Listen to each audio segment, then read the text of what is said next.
let's start the show. Amir, nice to have you on the show. I Thank you shaved, for having me. no problem. I shaved because Ian Simmons is the most fashionable film critic of the Midwest. Oh, we're in trouble in that case. Voted so by voted so by a little known Midwest magazine that doesn't have a website, so no one can look it up. Uh, so, all right, so we have a lot going on here in Brooklyn and also in LA. Let's start with Indie Discovery L.A. film series, brand new project that I launched for this year. My movie, Cosmic Disco Detective Rene, will open the series May 19th. I'm finishing up the movie now. Very excited.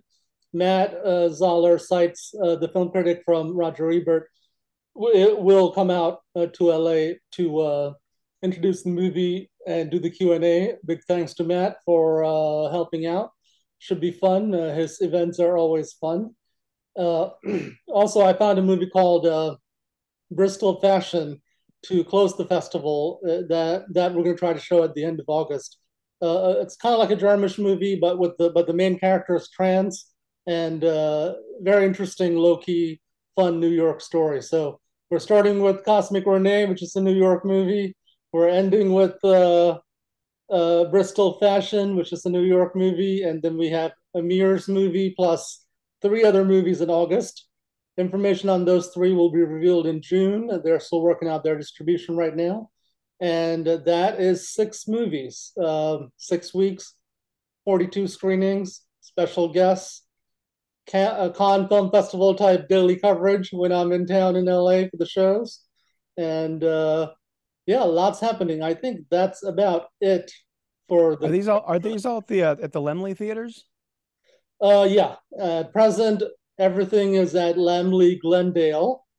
Laemmle is the subject of the documentary where we only in theaters, and that's a great documentary that we talked about on the show, and people should check out.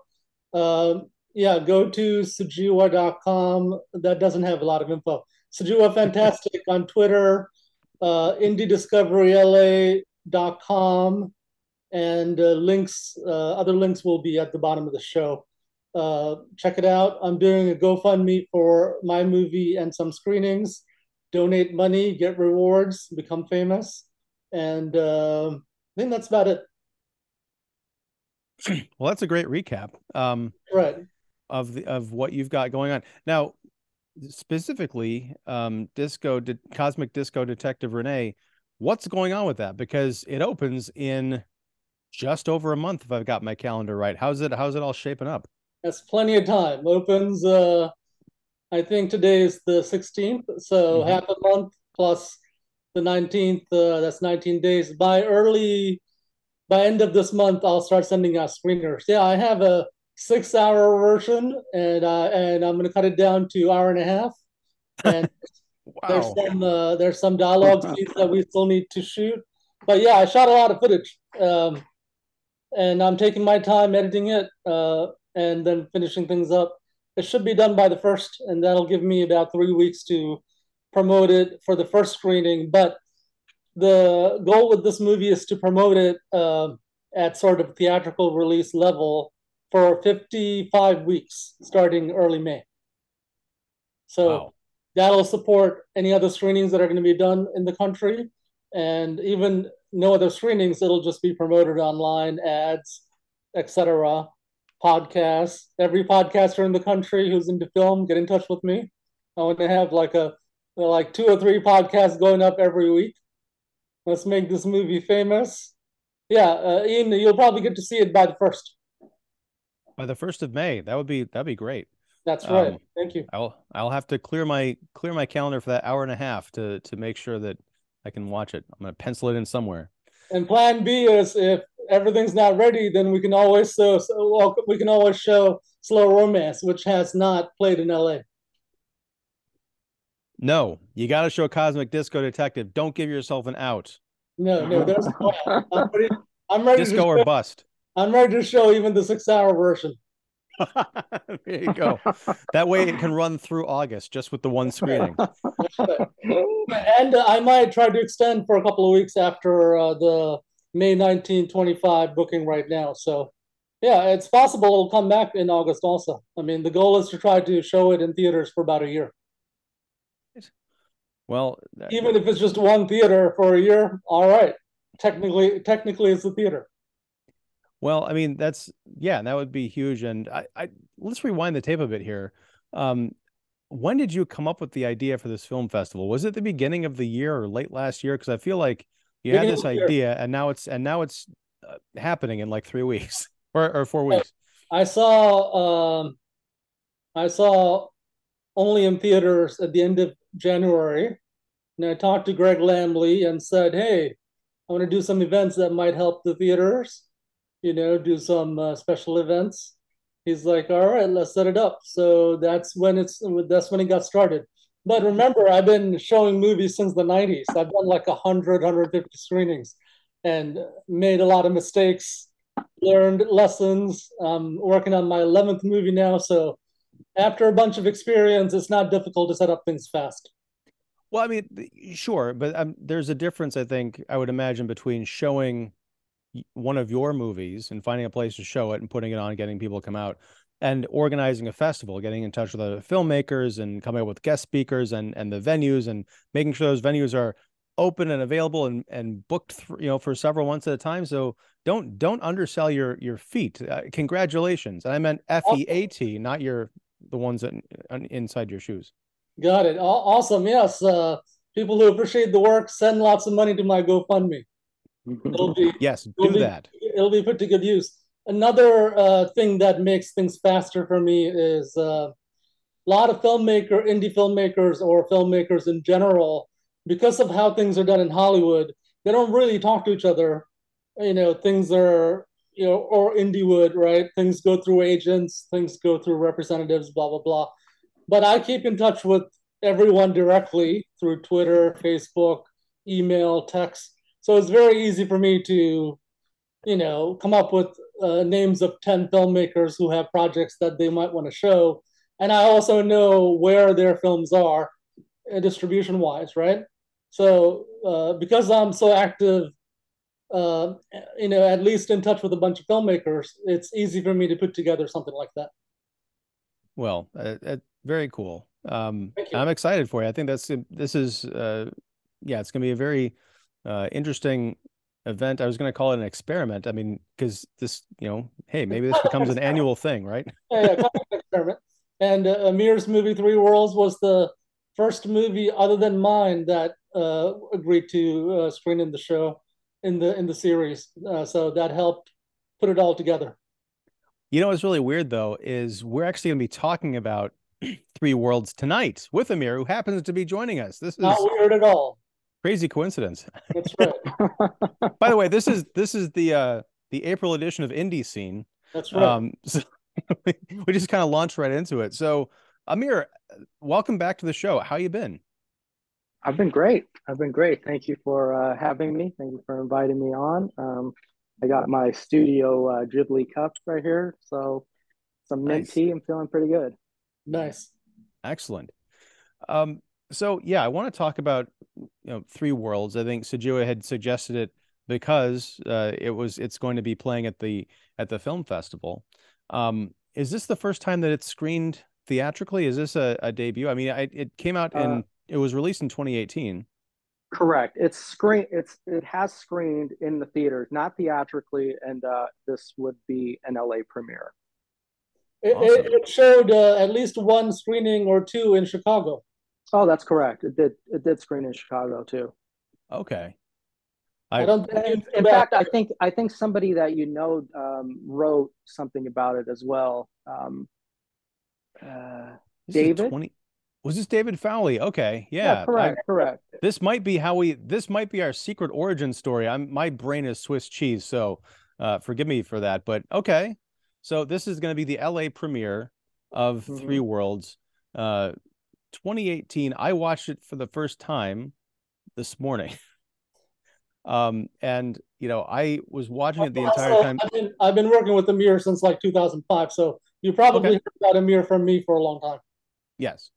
But I would say that while I was watching it, unfortunately it was on my laptop. It's got a decent sized screen. but I was thinking this would be a great theatrical experience.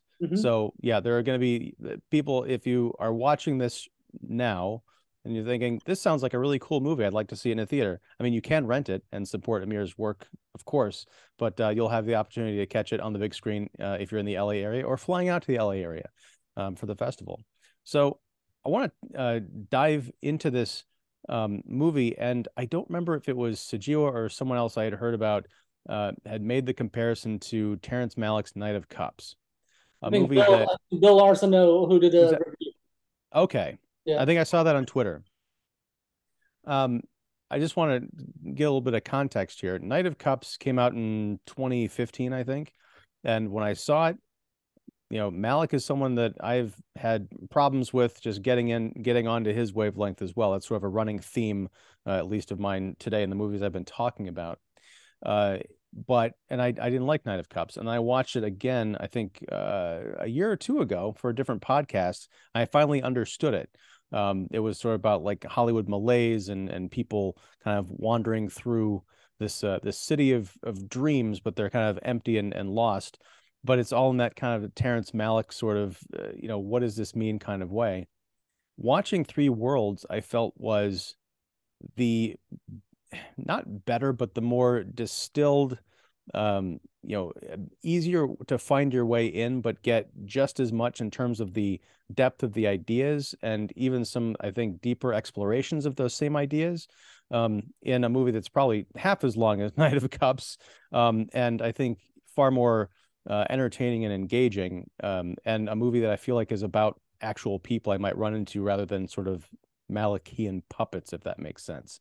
So I'm going to stop rambling and say congratulations to you, Amir, for making a movie I really loved. Thank you. Appreciate it. Appreciate it very much. Did you have a script? Because one of the problems I had with Knight of Cups was it was obvious there wasn't well thought out dialogue, right, in that movie. So Amir, did you have a script?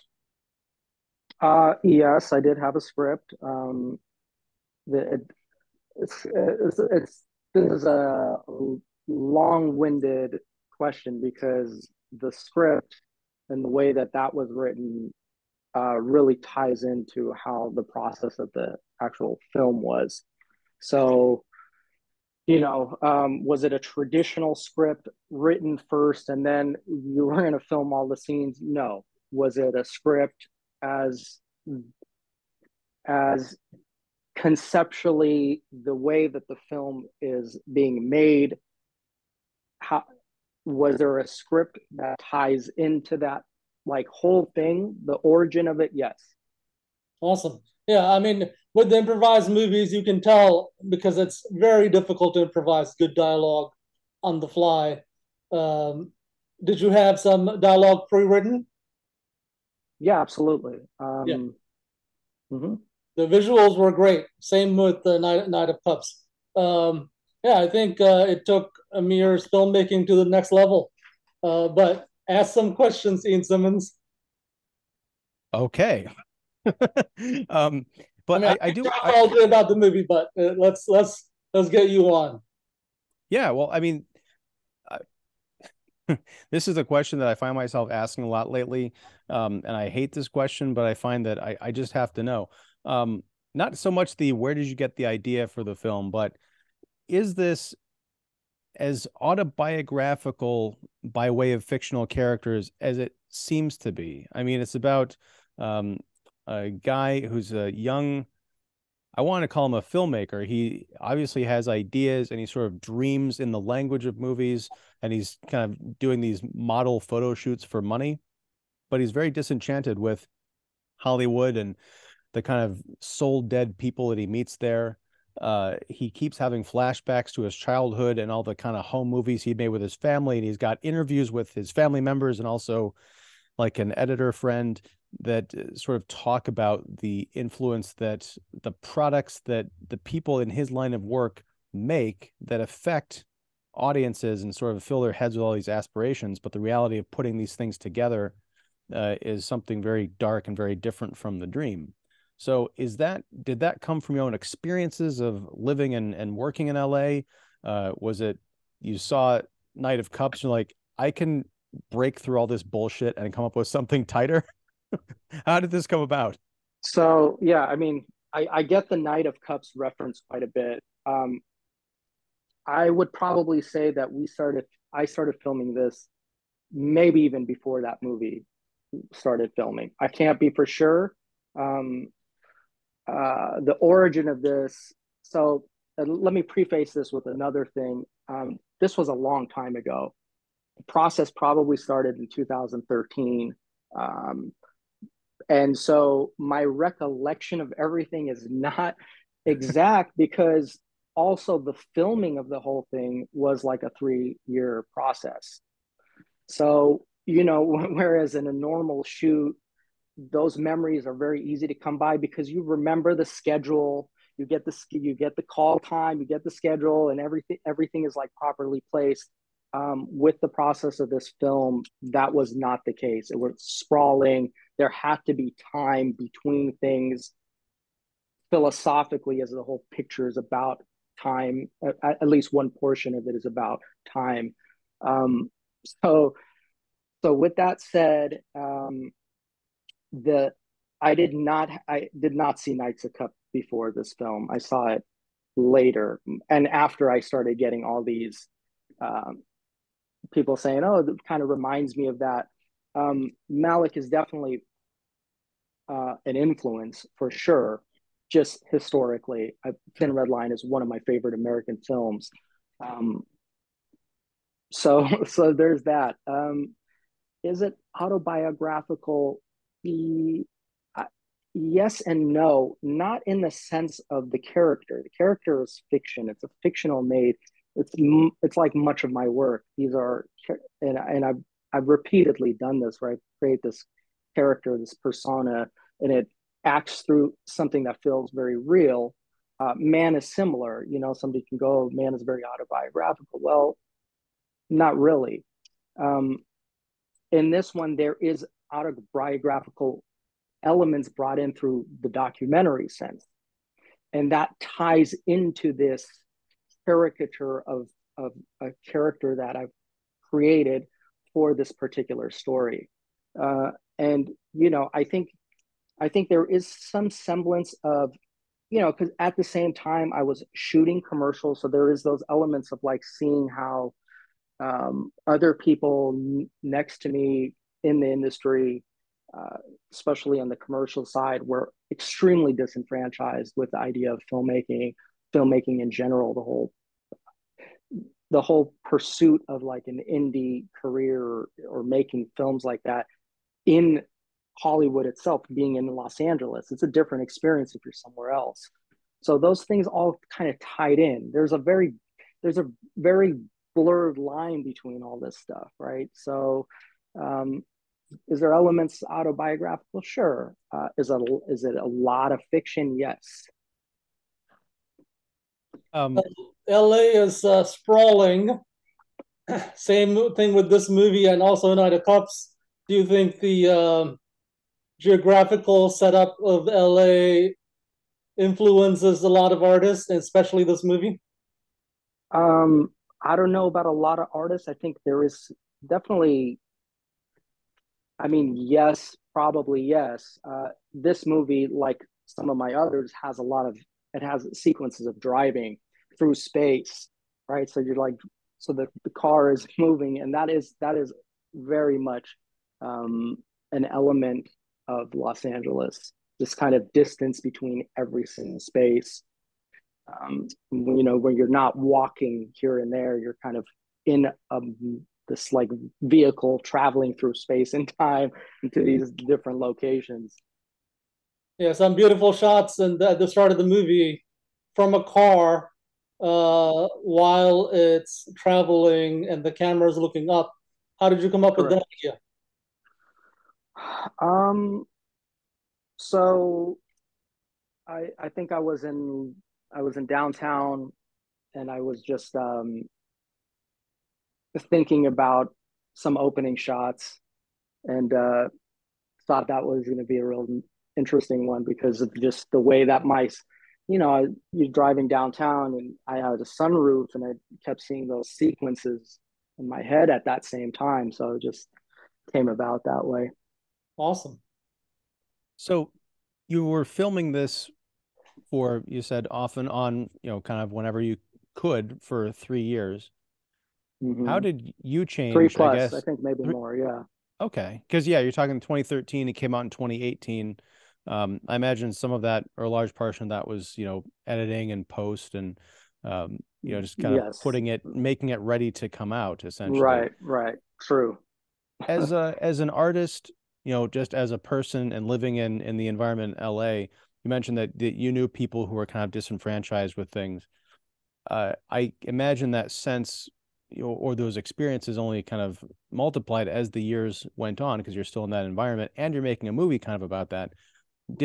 How did your ideas, your conception of the story you're trying to tell, change over the course of that time? And did you adjust the film to go along, or did you decide, okay, I'm going to tell this story from this point of view, kind of frozen in this point of time, so I can get on with it? Because I could rewrite the story for a decade if I let it. Right. So there is a philosophical element to the construct of everything, and it ties into the title. In the way that Three Worlds is on the Eastern, so there's a Western philosophical side, which is like id, ego, superego. There's an Eastern philosophical side. Eastern philosophical side is about the spontaneity and about how about the way that you can work with a beginner's mind. So like you're approaching, in my case, approaching this film as if it was new every single time I'm going through the process of it. So basically I made this outline about sequences that I saw in my head, and I started writing those out. And those were going to be sequences that I would write or start working on in the future. And as it pertains to this character's whole arc and how I was feeling about all of these elements. Now, as time went by, sometimes, you shot a scene and you're like, that does not work. Let me X this out. It's kind of like Boyhood in a blender. So, you write this out and you're like, okay, you film this element, and then a few months goes by and you're like, and I had written something in my journal and I'm like, this is going to be a sequence that's going to work.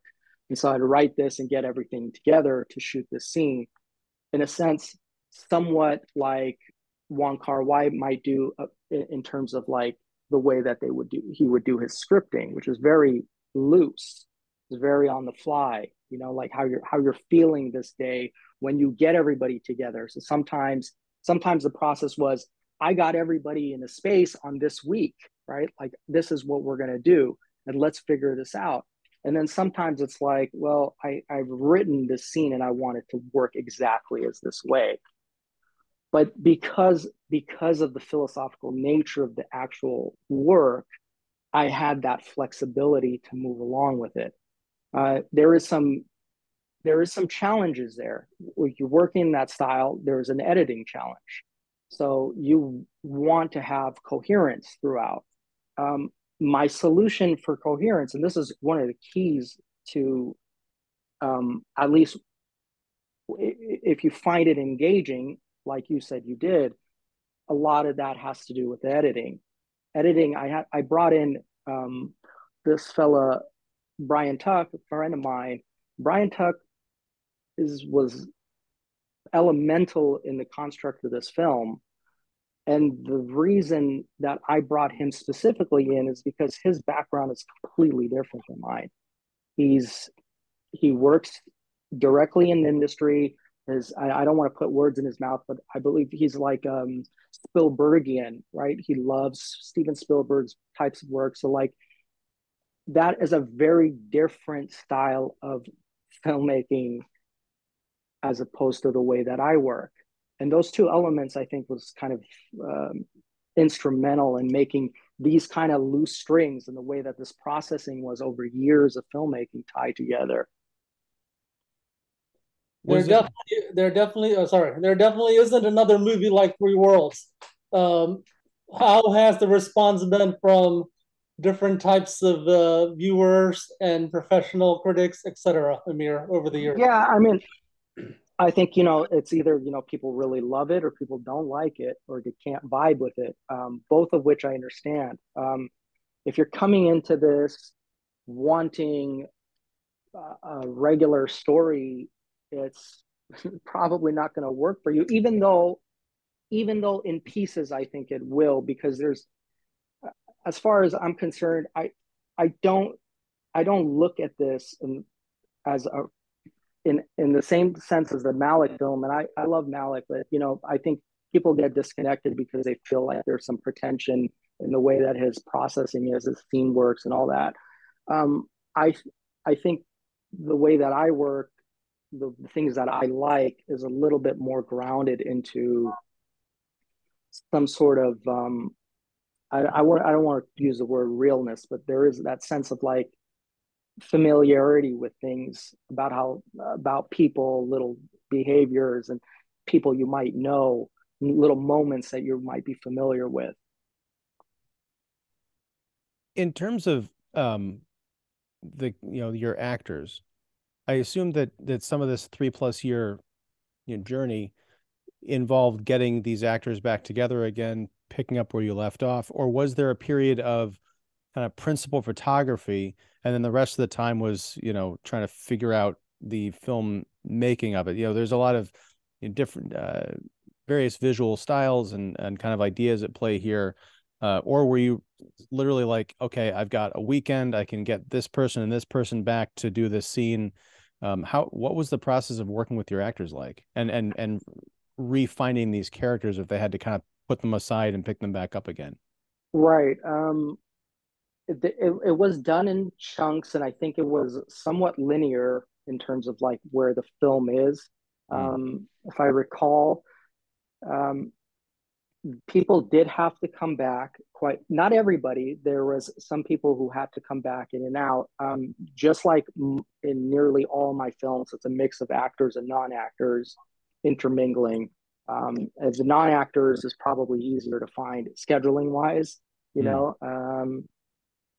but yeah, I mean, looking back, it's extremely daunting when I look back, and because of just the nature of it.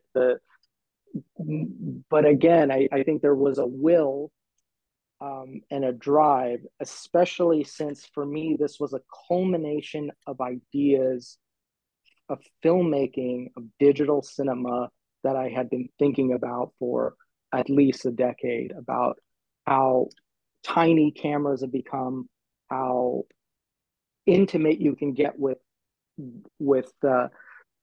capturing things with the least amount of people possible, and still like create a piece that feels sprawling. It's not just locked into one location, even though I love that version of filmmaking as well. Well, talking about the actual filmmaking part of it, there's a very surprising shot, and this isn't a spoiler really, but the bit where Sam, your character, is at a photo shoot. It starts off, it's like a modeling shoot or something like that. Starts off inside this, like an apartment or a hotel room, and you're kind of capturing all the people going about their business, and the model is sort of getting ready.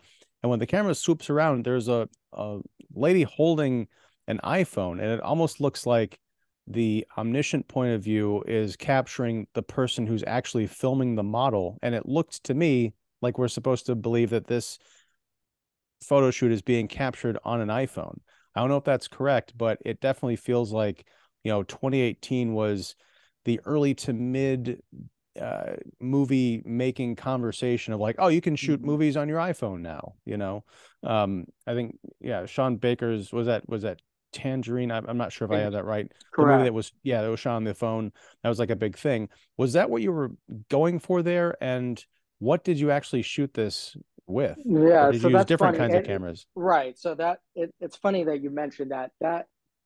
So that scene was not shot with an iPhone. However, there are iPhone media in this film. There's clips that are shot with iPhone. I think I probably used 5 different capture mediums. There is an ARRI in some scenes. There's a red camera. There's a Blackmagic Pocket being used. There's a DSLR being used. And again, that is how I viewed the trajectory of cinema when I started. It was all about this merging of media.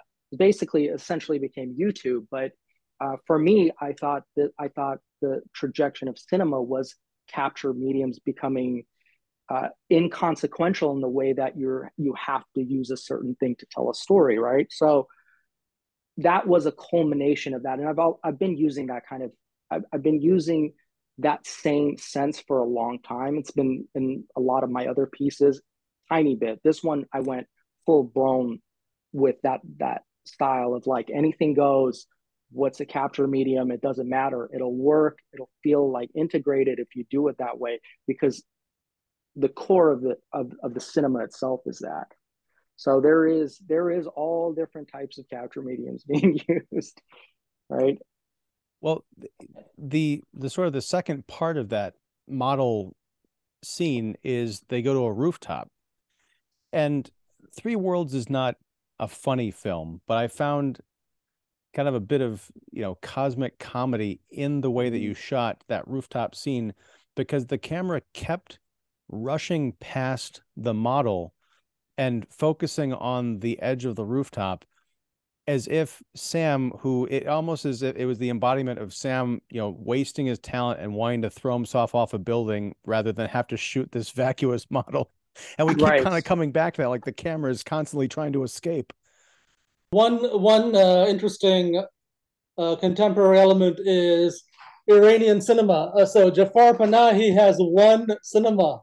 He's got 100% rating by 98 critics. I've never seen anything like that for his movie No Bears, which, the hype aside, is a really good movie, which I saw at a movie theater in I think early January or end of December. So Amir brought in Iranian American experience by using home video and I think maybe some footage of Iran itself. So was that always one of the three worlds that you were thinking of for this movie, or did you have to think about whether to put in the Iran thread or not? The Iran thread is basically one of the it goes back to the layers of the world itself. So that's on the realism side of things. The real. So you have some documentary elements, and those are tied in. Those are tied into the question of identity, which is a thread throughout. And there's no way that like could make this film without including those elements, because they're so integrated to the whole experience. Aside from the fact that Iranian cinema itself is like such a big influence on the way that I view cinema as a whole. So like, to me, a verite scene like the rooftop scene is very Iranian in the sense of how they might go about making a film, at least on the Math Malbuff side or the Kiarostami side. It's a little different now. Like in the 90s, they were the cinema of Iran was very experimental is the wrong word. It's not experimental, but just the thread of humanity and realism is a big thing, right? And so it's finding little moments that feel human, that are kind of elegant or interesting, and tiny little micro moments. I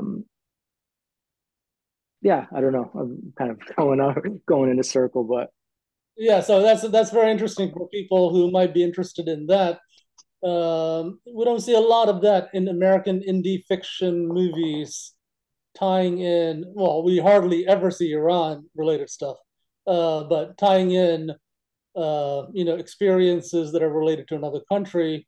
So far, we don't see a lot of that in the indie movies that are promoted heavily in the U.S., but that could be a thing that changes in the future. So one of the reasons I really liked this movie out of all of Amir's movies, and we talked about showing other movies, but we ultimately settled on this one for L.A., is because it's very LA.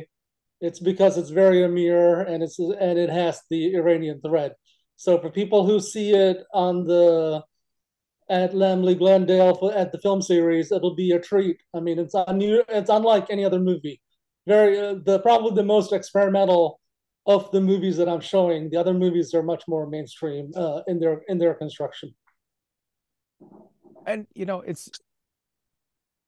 I think some people, the show is called IndieSeen, so I think that folks are going to have some expectation that we're talking about movies that are not, the latest Hollywood blockbuster. But in using the word experimental, I see where you're coming from. I think it is experimental in spirit compared to other things. I mean experimental cinema, the genre. Okay. Well, but even that said, I think that can conjure up ideas, especially if you're talking to someone who hasn't had a lot of experience with indie films. They hear experimental, they think, oh, it's going to be like Warhol filming the Empire State Building for 24 hours. I'm going to fall asleep. It's a like what I like to call a traditional, kind of an idea of a character trying to find himself and figure out who he is, and especially in the context of other people around him, but just chopped up into these kind of very philosophical and sometimes meditative segments with a lot of different kind of filmmaking techniques and visual ideas on display.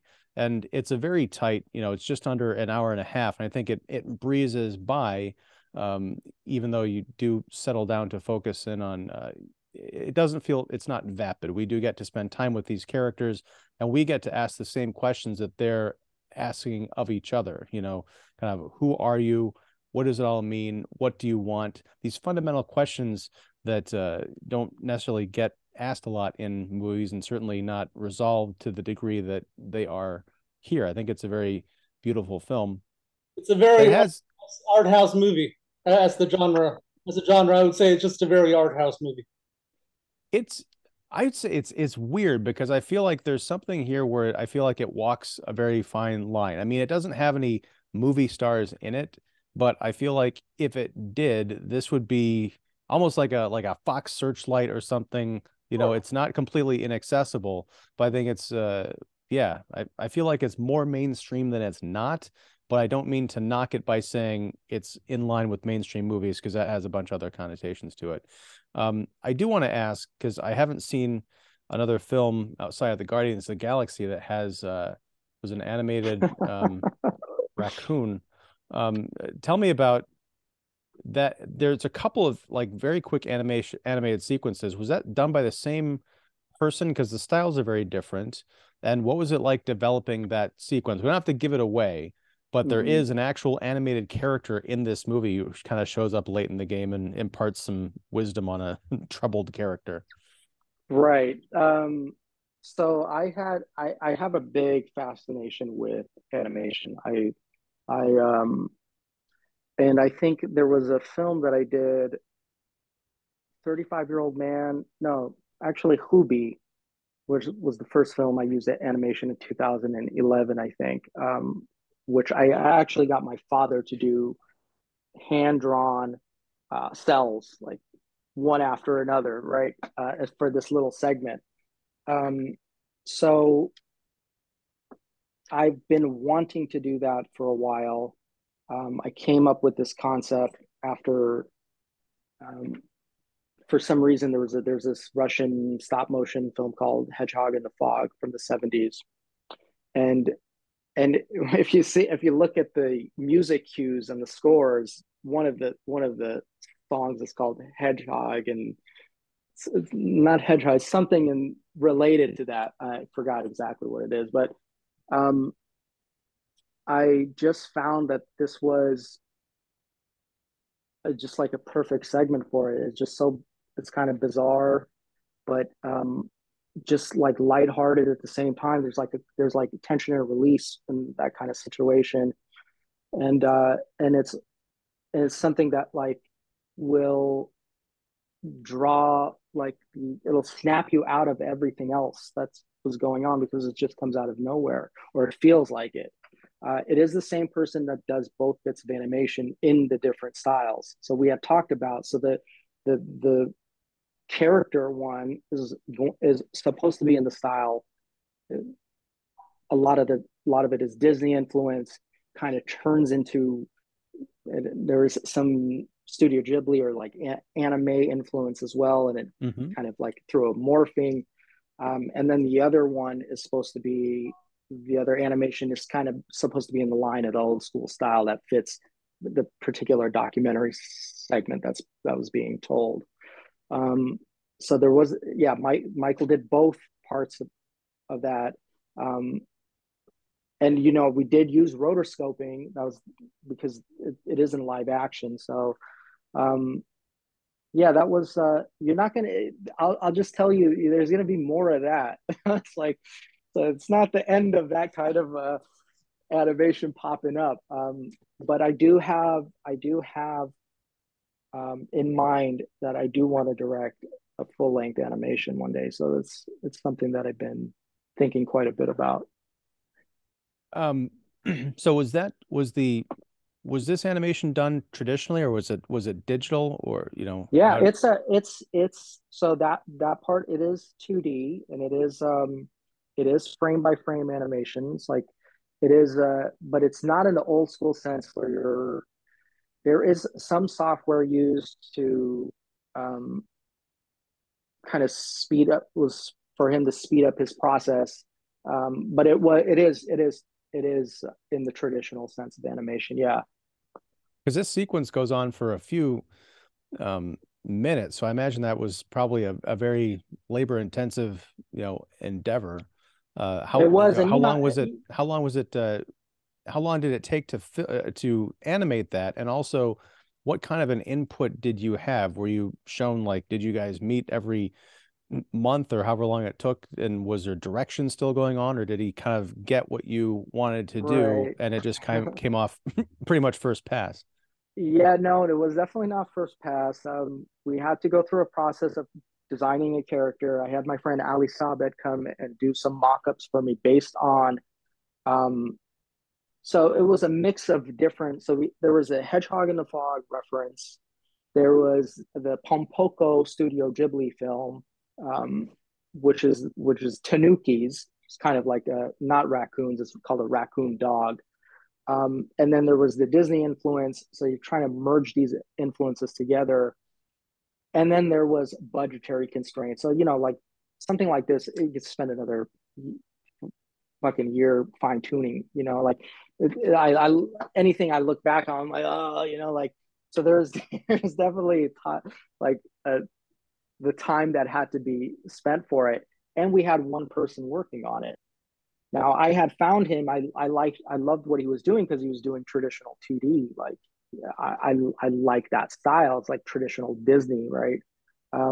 It did take a long time. We had to figure out some of the aspects of how to fit it into, like, figure all this little stuff out. I don't remember how long it took. Probably like 6 to 7 months, something like that. It was okay because the whole editing process was taking so long. So I had some fill-ins there, you know, during that time. And as far as that sequence, because it is a real life flesh and blood actor interacting with this character, I can't remember. There are definitely scenes where they are in the frame together and actually interacting with each other. So did you have to edit and lock down and say, okay, this 3 minutes or whatever, this is done, I'm not touching this, so I can send it off to the animator so he can reference it? Or was there any room to go back and tweak as, say, the rest of the film took shape and maybe want to trim something or change something here and there? Yeah, I mean, I would be allowed to edit, but we did lock that in. We had to lock in all of it. We had to lock in his eye level. So when we were doing that scene, it was with this thing in mind. I can't remember if we had already created a sketch of this character. I don't think so. I think I had this doll or something that, you know, like a little teddy bear that you're supposed to look at during that time. And yeah, so that was fun. I love doing that. That was really cool. Did you submit this movie to festivals, and what were the responses? Yeah, I mean, we didn't, you know, this is the thing. At that time in my life, it was like I had spent over 5 years working on this. So I was like, let me try to figure out distribution immediately. I had another film, Man, at the same time. It was both going out, and that one didn't take as long. But I sent it out a couple places. It screened a couple times, and then immediately I said, let's just put this out for distribution, try to get it out, have people see it, because I couldn't stomach another year trying to get this film through that circuit. I just couldn't do it. And uh, it was a big relief. Like, I just wanted to get it out and have people see.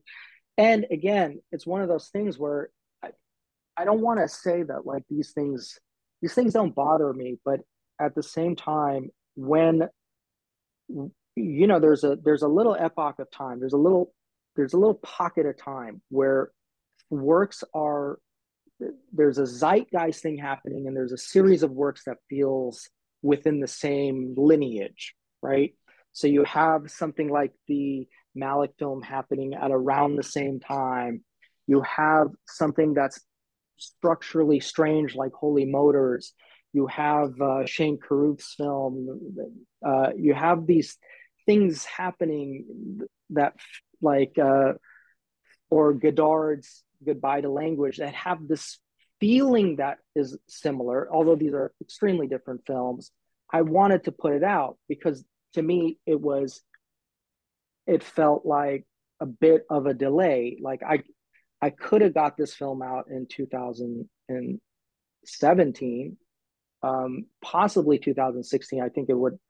I still had shots that were actually, there was still principal photography in 2016. So I don't know if that's right to say, but I just was living with this thing for over almost half a decade. My editors were tired. The actors were all long gone. Like, it just needed to come out, right? So like, yeah, I mean, no one even knew, no one even believed that I was still working on this. It just, you shoot something in 2012 or something, right? It's like 2016, 17, you're still fucking editing. People, think you're crazy or something. But that was the process. That was part of the filmmaking of the film. It does not work without those sprawling pieces of time, because there's the capture medium aspect, there's a philosophical aspect about it, there's a philosophical aspect of time and how time is supposed to move. So it's all jumbled together. I guess is you're saying that you put it out, you're kind of tired of living with it. It was time for it to go out. Do you feel like you made the right decision of putting out when you did, or would there have been a benefit to sitting on it a little bit? Yeah, it sounded almost like you got impatient and so you put it out, but there might be some regret. Correct. There. Yeah, I wouldn't say regret. I say that it probably, there's a way that you can go about it where you can build momentum and hype, and if you put it into the places where it has the opportunity to be seen more, I would say yes. I would probably have preferred that. However, there's a mental capacity that would you like go over that you just, like, at least for me at that time, I couldn't live with it any longer. It needed to go. Like, I couldn't sit with it for any longer without breathing in new work or thinking about something else. It was just too much weight for me to carry on for this particular project, and at the same time, like I did Man at the same time. And then there was another film I did, Canyon. So like, and I was like, it was just too much stuff at the same time.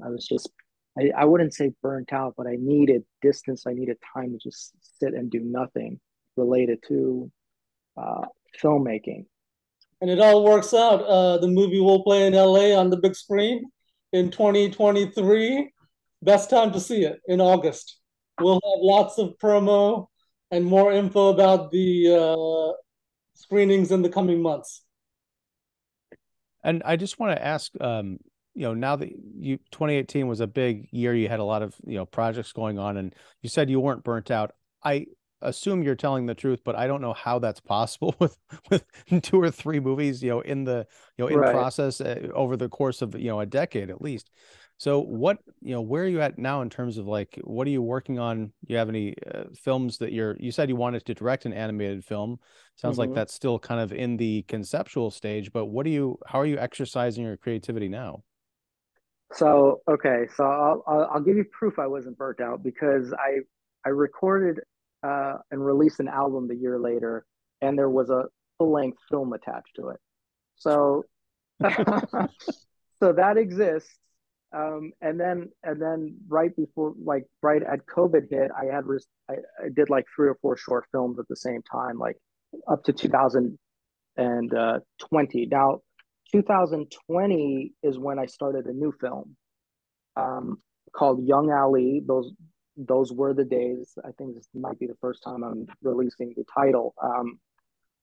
And this is with my partner Charles, who co-wrote it. Charles also co-produced Three Worlds, and he co-produced Man with me. He also co-wrote Man with me. And this film started in late 2020, the principal photography. We are probably a month out from actually finishing all post. Wow.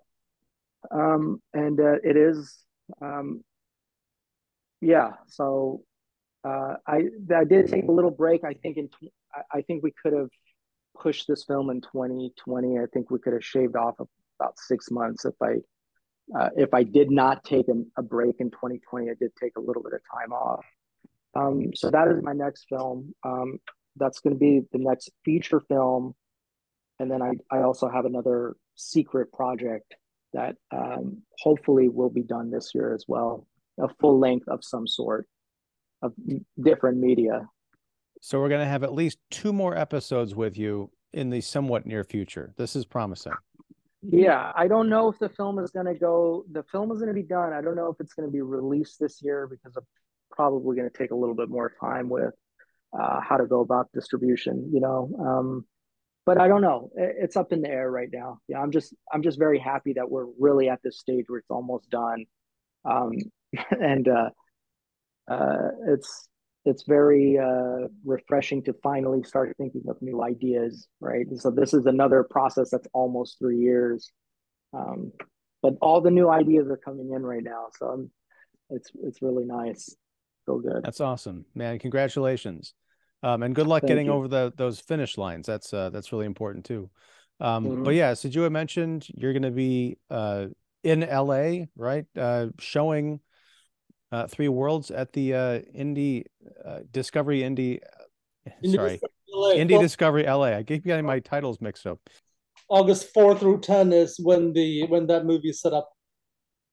Very exciting stuff. So yeah, and we'll have more information and tickets and all that stuff as it draws nearer. But in the meantime, you can find all that information at the sites Sujewa mentioned at the top of the show. There'll be links down below.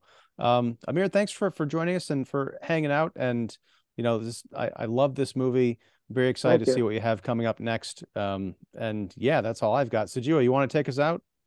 We'll do hours and hours of video like it's at con when the movie plays in LA. Shot of some street corner in LA with me going, was this in the movie? Maybe not.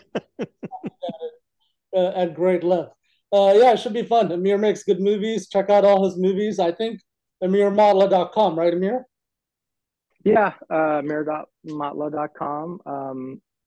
Films are in multiple different platforms.